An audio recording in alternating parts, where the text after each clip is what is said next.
dashboard. Click the Activity button. Swipe the Activities menu to Observations. Click on the Observations button against the corresponding tank. Observations screen will pop up from the bottom. Observations types like Health Assessment, Microscopic and others. Select Type of Observation in the drop-down menu. Enter observation in the text box.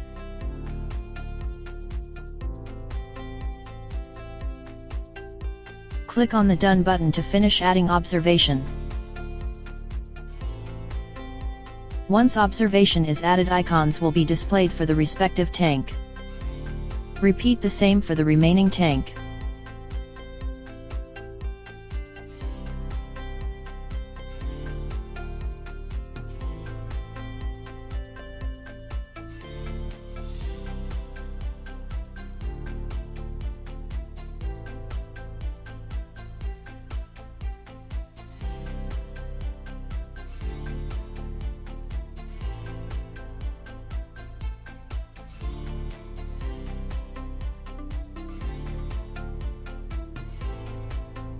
Same observation can be assigned to multiple tanks by clicking the AND button in the Observations pop-up and selecting the tanks.